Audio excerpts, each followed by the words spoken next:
महाविद्या त्रिपुर भैरवी परिचय तत्व और पात्र पात्र का गूढ़ विवेचन। एक आद्य परिचय। 10 महाविद्याओं में पंचम महाविद्या श्री त्रिपुर भैरवी का स्थान अत्यंत रहस्यमय और अग्नितुल्य तेजस्वी है। यदि काली समय की संहारिणी शक्ति हैं, तारा करुणा की तारिणी हैं और षोडशी सौंदर्य की परम पूर्णता हैं, तो भैरवी साधना की अग्नि, तप और आंतरिक रूपांतरण की देवी हैं। त्रिपुरा शब्द 3 लोक, 3 अवस्थाएं, जागृत, स्वप्न, सुषुप्ति तथा त्रिगुण सत्व रजस तमस का द्योतक है। भैरवी का अर्थ है भय का हरण करने वाली अथवा वह शक्ति जो अज्ञान रूपी भय को जला दे। त्रिपुर भैरवी का स्वरूप उग्र होते हुए भी करुणामयी है।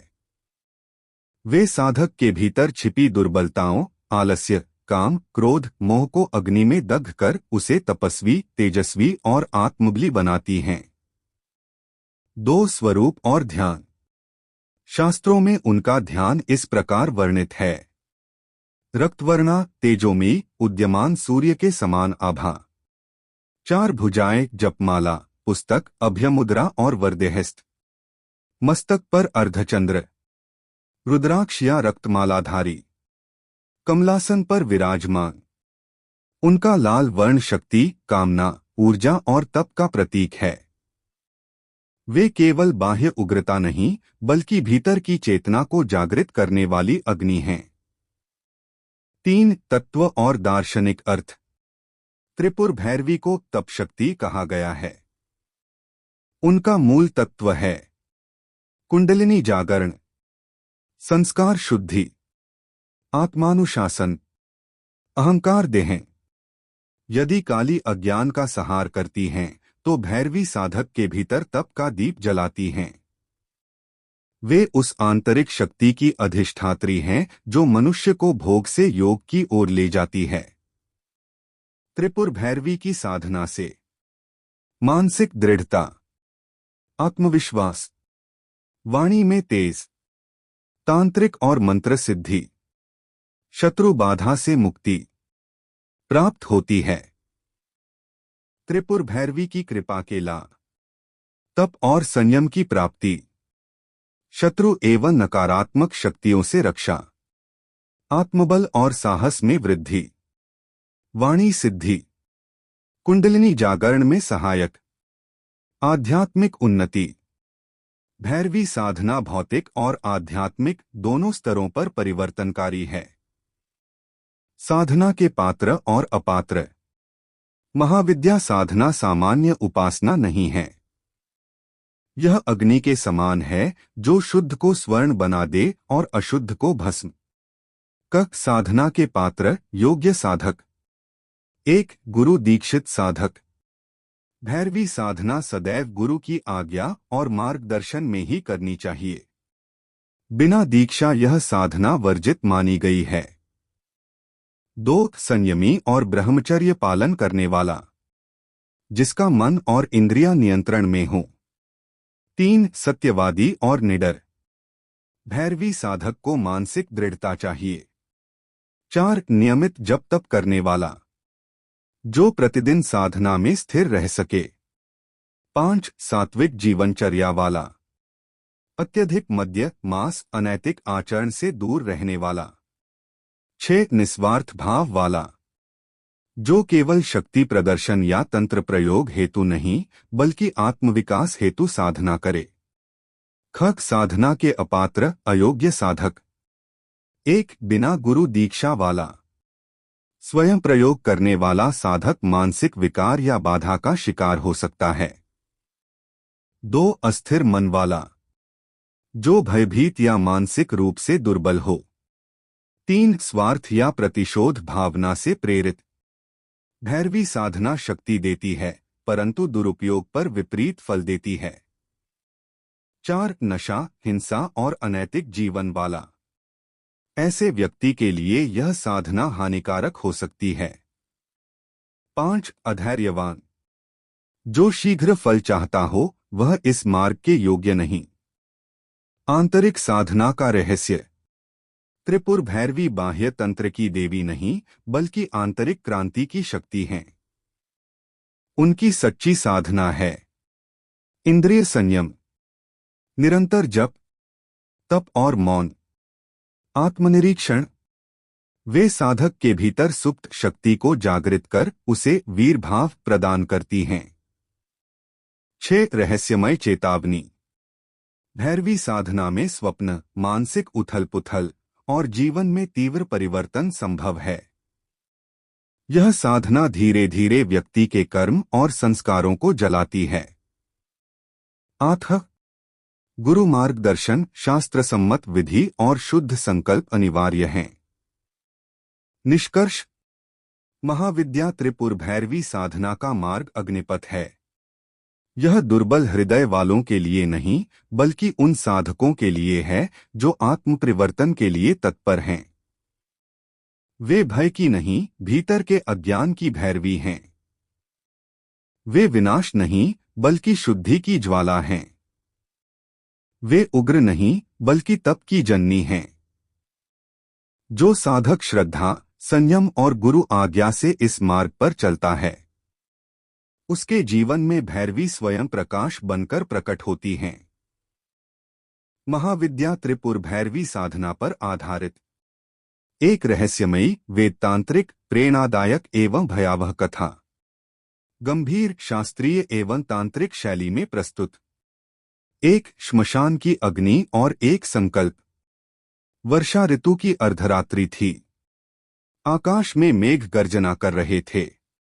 गंगा के तट पर स्थित प्राचीन श्मशान में चिता की धूम्र रेखाएं वायुमंडल को विचित्र आभा से भर रही थीं। उसी श्मशान के एक कोने में भस्म से लिप्त रुद्राक्षधारी एक युवक स्थिर आसन में बैठा था। उसका नाम था वेदांत। वेदांत कोई साधारण युवक नहीं था। बचपन से ही उसमें वैराग्य की ज्वाला थी। उसके गुरु परमहंस अच्युतानंद ने उसे 10 महाविद्या के रहस्य बताए थे, पर एक दिन गंभीर स्वर में कहा, वत्स, त्रिपुर भैरवी की साधना अग्निपथ है। यह तप की ज्वाला है। यदि मन में मल है तो वह साधक को भस्म कर देगी। वेदांत ने दृढ़ स्वर में उत्तर दिया, गुरुदेव, यदि जलना ही हो तो मैं अज्ञान के साथ जलूं, सत्य के लिए नहीं। गुरु ने मौन होकर उसे भैरवी मंत्र की दीक्षा दी। 2 त्रिपुर भैरवी का रहस्य। त्रिपुर भैरवी रक्तवर्णा, तेजोमयी, तप की अधिष्ठात्री। वे केवल बाह्य उग्रता नहीं, बल्कि भीतर के संस्कारों को दग्ध करने वाली शक्ति हैं। उनका तत्व, मूलाधार की सुप्त कुंडलिनी, रजोगुण की शुद्धि, कामना का रूपांतरण। गुरु ने कहा, भैरवी साधना में भय आएगा, स्वप्न विचित्र होंगे, जीवन में तूफान उठेंगे, किंतु जो स्थिर रहा वही सिद्ध होगा। 3 दुर्जन तांत्रिक का प्रवेश। उसी नगर में एक कुख्यात तांत्रिक था, कपालनाथ। वह तंत्र का ज्ञाता था, पर साधक नहीं। उसका उद्देश्य था लोगों को भयभीत कर धन लेना, काली शक्तियों से दूसरों को बाधित करना, अपनी सिद्धि का प्रदर्शन। जब उसे ज्ञात हुआ कि एक युवक श्मशान में भैरवी साधना कर रहा है, तो उसका अहंकार जाग उठा। त्रिपुर भैरवी की साधना बिना मेरी अनुमति, उसने क्रोध से कहा। वह सोचने लगा, यदि यह युवक सिद्ध हो गया तो मेरी प्रतिष्ठा नष्ट हो जाएगी। 4 साधना का प्रारंभ। वेदांत ने चतुर्दशी की रात्रि से अनुष्ठान आरंभ किया। पूर्वाभिमुख आसन, लाल वस्त्र, भैरवी यंत्र स्थापित, दीपक में तिल का तेल, भस्म तिलक। मंत्र जप प्रारंभ हुआ। उसकी ध्वनि श्मशान की निस्तब्धता को चीर रही थी। पहली रात्रि, वायु प्रचंड हुई, दीपक कई बार बुझा। दूसरी रात्रि, भयानक स्वप्न आए, अग्नि रक्त अट्टहास करती देवी। तीसरी रात्रि, उसका शरीर तप से कांप उठा, पर वह स्थिर रहा। 5 कपालनाथ का काला प्रयोग। कपालनाथ ने क्रोधित होकर श्मशान में काला अनुष्ठान किया। उसने प्रेत साधना कर वेदांत को बाधित करने का प्रयास किया। रात्रि में वेदांत के चारों ओर विचित्र छायाएं मंडराने लगीं। एक प्रेत स्वर गूंजा, साधना छोड़ दे। क्षण भर को वेदांत का हृदय कांपा, पर उसने आंखें बंद कर जप तीव्र कर दिया। अचानक एक अग्नि रेखा उसके चारों ओर प्रकट हुई। छायाएं विलीन हो गईं। दूर कपालनाथ की साधना भंग हुई।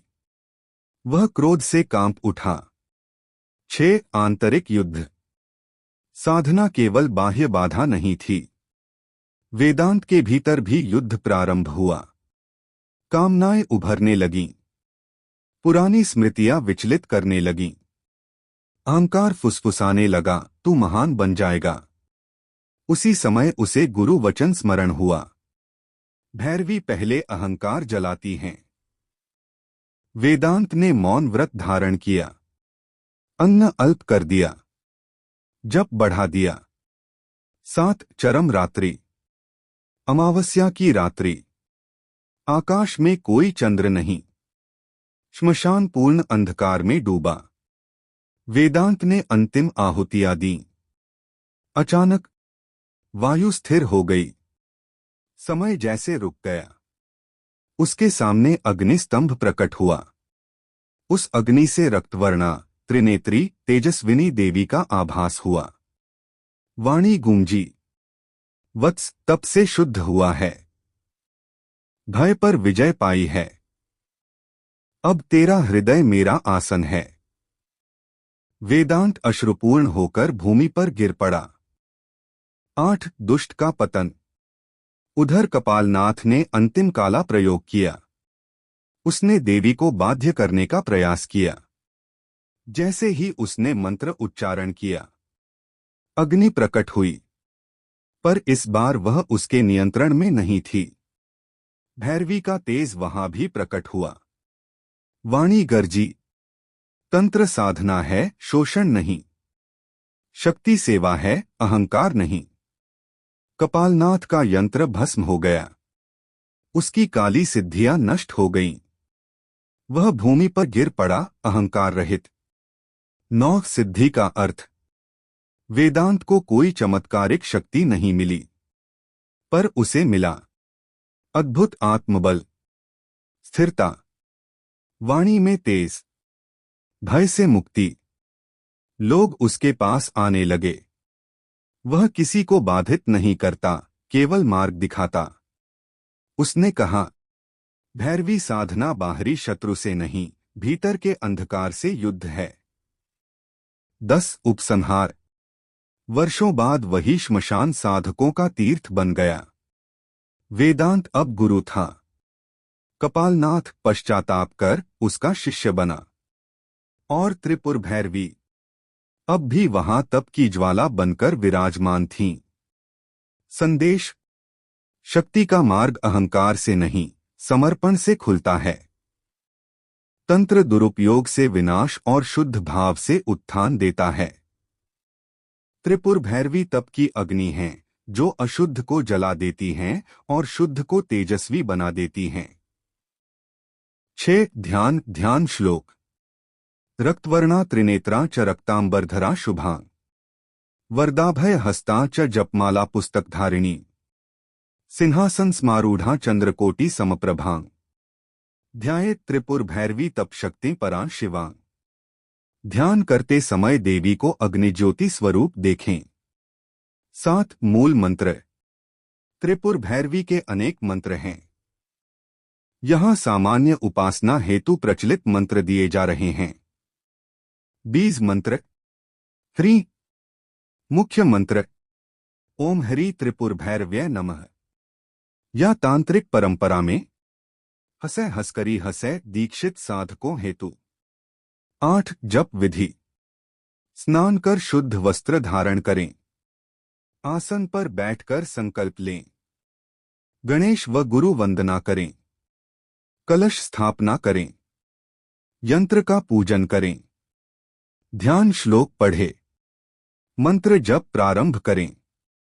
जप संख्या प्रतिदिन 108। विशेष अनुष्ठान में 11,000 बटा 21,000 बटा 1,25,000। जप के बाद क्षमा प्रार्थना, आरती।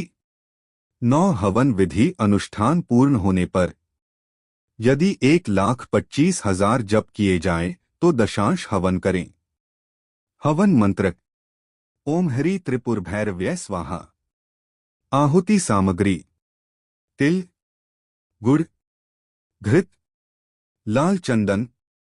10 साधना के लक्षण: सफल साधना के संकेत: स्वप्न में अग्नि या लाल प्रकाश, आत्मविश्वास में वृद्धि, भय समाप्त होना, वाणी में प्रभा। यदि मानसिक अशांति अधिक हो तो गुरु से परामर्श लें। 11 आंतरिक साधना: सच्ची भैरवी साधना केवल बाह्य अनुष्ठान नहीं। ब्रह्मचर्य, मौन, संयम, क्रोध नियंत्रण, नियमित ध्यान, ये ही वास्तविक अग्नि हैं। 12 सावधानियां: शक्ति प्रदर्शन हेतु साधना न करें। किसी को बाधित करने हेतु प्रयोग न करें। बिना दीक्षा उग्र तांत्रिक प्रयोग न करें। भैरवी तप की देवी हैं, अहंकार सहन नहीं करती। 13 आरती संक्षिप्त: जय त्रिपुर भैरवी माता, तपज्योति जग में फैलाता, रक्तवर्ण शुभ मंगलकारी, भय हर लेती भव भय भारी। निष्कर्ष: त्रिपुर भैरवी साधना भय की नहीं, आत्मबल की साधना है। संहार की नहीं, शुद्धि की साधना है। जो साधक संयम, श्रद्धा और गुरु आज्ञा से इस मार्ग पर चलता है, उसके जीवन में तप की ज्वाला स्वयं प्रकाश बन जाती है।